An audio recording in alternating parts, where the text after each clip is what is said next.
E isso para a inteligência pública é difícil, porque a inteligência pública era orgânica com a esquerda. É difícil para a maior parte dos professores e alunos e estudantes, porque continuam crescendo na expectativa de que esse universo que representava o PT significa o universo do bem. E por isso que os analistas portugueses colocaram isso encostado na Inglaterra na eleição do Trump. Por quê? Porque é um momento de ruptura. No caso nosso do Brasil aqui, é um momento de ruptura em relação à nossa história dos anos 60 para cá, principalmente. Tá? Uma ruptura que parece uma ruptura de pessoas que fizeram uma opção menos idealizada, menos sonhada, mais pragmática, mais desencantada, né? Uma opção que alguns leem como o fechamento, recuo, uma opção conservadora, né? Alguns falam crescimento dos evangélicos, né? Quando as pessoas discutem a eleição municipal do Rio de Janeiro e falam da vitória do Crivella, isso dá medo em muita gente. Quando a gente fala da inteligência pública e universitária, dá medo em muita gente. E não só nesse universo. E o que vai acontecer, né? Como que o Crivella ganhou? O Crivella ganhou porque o outro candidato achava que o Rio de Janeiro era o centro acadêmico das ciências sociais. E ele estava dentro desse centro acadêmico e achou que era isso. E aí as pessoas têm medo, muita gente tem medo, porque o Crivella significa o crescimento de uma população evangélica. Mas não foi os evangélicos que elegeram sozinho o Crivella, senão ele não era eleito, né? Mas esse núcleo evangélico na população brasileira representa duas coisas que dá medo em muita gente. Conservadorismo moral, em termos de comportamento. Endurecimento, um certo endurecimento da visão de como as pessoas devem viver, que muita gente tem medo, certo? Quando eu digo essa muita gente, é principalmente gente que circula pelo mundo da inteligência, que produz conteúdo, que vocês leem, veem na televisão ou ouvem na faculdade, né? E outra coisa, representa uma tendência ao que a gente chama de liberalismo popular. E os evangélicos, como os protestantes, tendem a acreditar que as pessoas não devem ganhar se elas não trabalharam por isso. Isso é a mentalidade de raiz protestante, né? Você ganha aquilo que você faz. E, portanto, há uma tendência a um discurso de diminuição do Estado. Duas coisas juntas que dá medo em muita gente.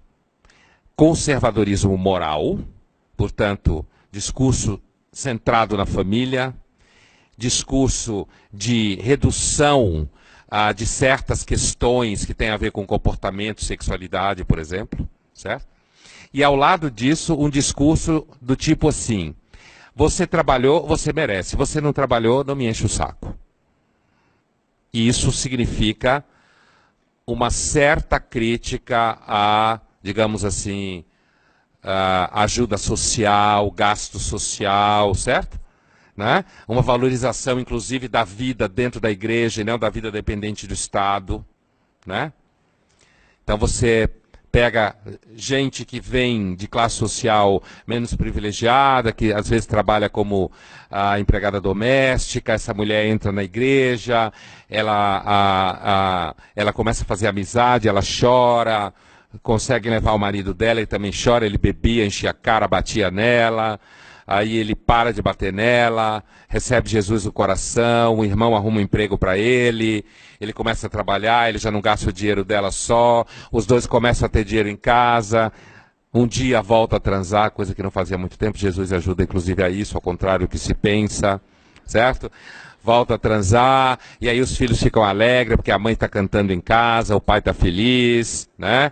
Aí eles ganham o que fazer no final de semana, a igreja propicia sociabilidade, ganha cidadania dentro da igreja, né? Eles tomam decisões, pagam dízimo, mas os ricos pagam terapia, 300, 400 reais a hora para o terapeuta falar, né? Então, assim, cresce. Você tem um sentimento de unidade, certo?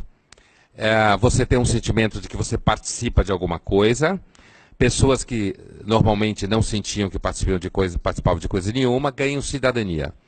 Então, uma das coisas que o crescimento da igreja evangélica no Brasil está ensinando para o povo inteligente, que nem eu, assim, que trabalha com política, ética, filosofia, história, geografia, sociologia e tal, jornalismo, é o seguinte: o movimento evangélico está mostrando no Brasil que ele consegue produzir sensação de cidadania mais do que o Estado brasileiro consegue. E de forma mais eficaz, e mais imediata, e mais barata. É só um dízimo, certo? E você recebe, em troca disso, amizade, sentido, vínculos, um equilíbrio familiar, né? Tudo que as pessoas querem na verdade. E isso rebate em eleições numa coisa interessante que é a pesquisa dá errado. Né? Pesquisa dá errado. As pesquisas estão dando errado, não só aqui. Porque as pessoas estão começando a querer eleger candidatos que elas têm vergonha de confessar que elas querem eleger. Porque se elas falam que querem eleger, as pessoas... Como assim? Você vai votar no Trump? Como assim no Trump? Você vai votar no Crivella? Como assim no Crivella? O cara é evangélico. Como se essa frase significasse algo do tipo: não vou querer isso nunca. Certo? Então, um medo, né? Estou falando do universo geopolítico, né? Um medo desse universo é de que o mundo, as pessoas que têm uma visão de mundo mais conservadora estejam perdendo a vergonha de dizer que são assim. E estão começando a eleger pessoas que representam essa percepção.